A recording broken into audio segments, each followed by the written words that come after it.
Hello friends, आज हम चर्चा करेंगे पृथ्वी की आंतरिक संरचना के बारे में, internal structure of the earth. चूँकि हम पृथ्वी के ऊपर के वातावरण को देख पाते हैं लेकिन नीचे के वातावरण को नहीं देख पाते हैं, इसलिए उसके बारे में जानने की बहुत ही उत्सुकता रहती है।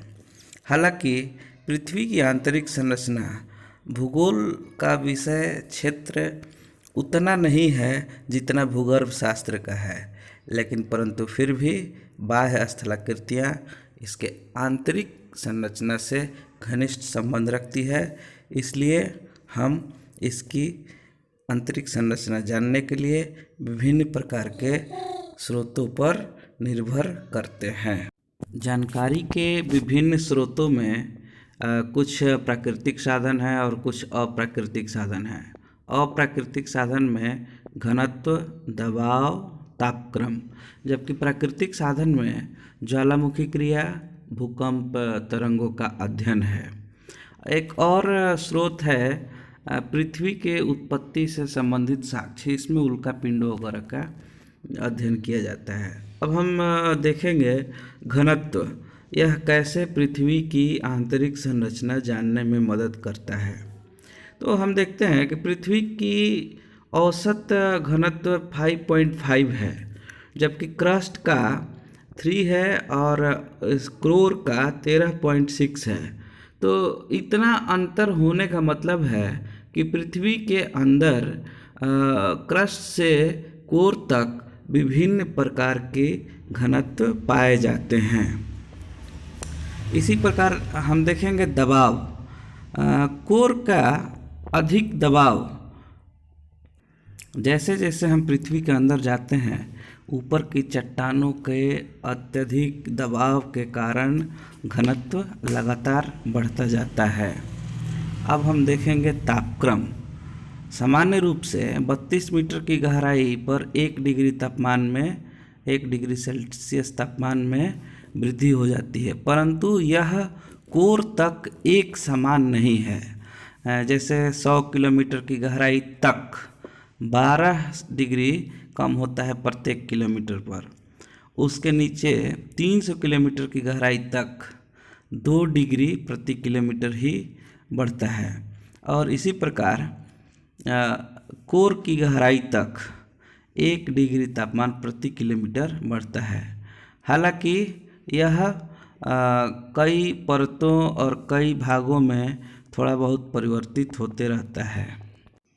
पृथ्वी की उत्पत्ति के कई परिकल्पना हैं। ग्रहाणु परिकल्पना, ज्वारीय परिकल्पना, नीहारिका परिकल्पना, बहुत सारी परिकल्पनाएं हैं। इसमें ग्रहाणु परिकल्पना में पृथ्वी के कोर को ठोस माना गया है, जबकि ज्वारीय और नीहारिका परिकल्पना में पृथ्वी के कोर को तरल माना गया है। तो इस प्रकार दो ही संभावना है कि पृथ्वी का केंद्र या तो ठोस होगा या तो तरल होगा।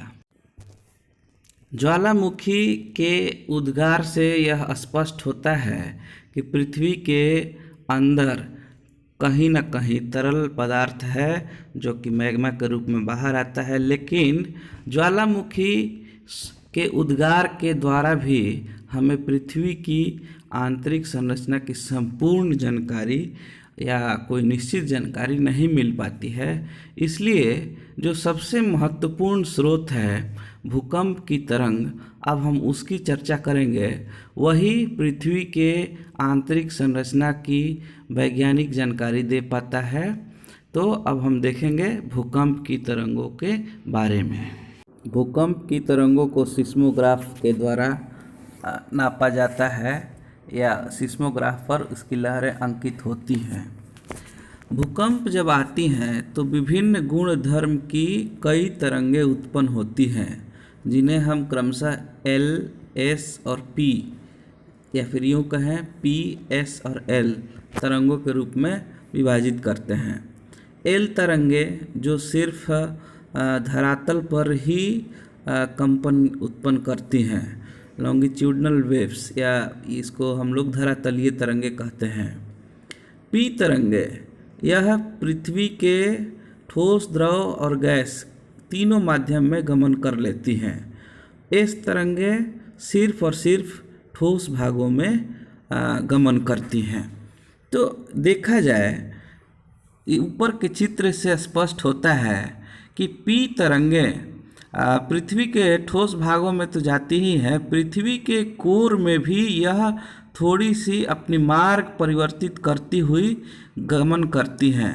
जबकि इस तरंगे जो डॉटेड लाइन के रूप में है, आप देखेंगे कि यह सिर्फ कोर के ऊपर ऊपर ही गमन कर पाती हैं, और जो एल तरंगे हैं लहरों के रूप में, वह सिर्फ धरातल पर ही चल पाती हैं। जहाँ भूकंप उत्पन्न होता है वहाँ से तीनों तरंगें उत्पन्न होती हैं, परंतु सिर्फ और सिर्फ पी तरंग तीनों माध्यमों में गमन करके यह क्रोड में भी जाती है।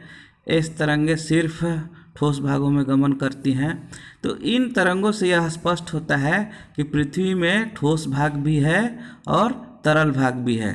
इस तरंग चूँकि कोर भाग में बीच वाली केंद्र की ओर नहीं जाती है, तो इससे स्पष्ट होता है कि पृथ्वी का केंद्र तरल है या द्रव के रूप में है।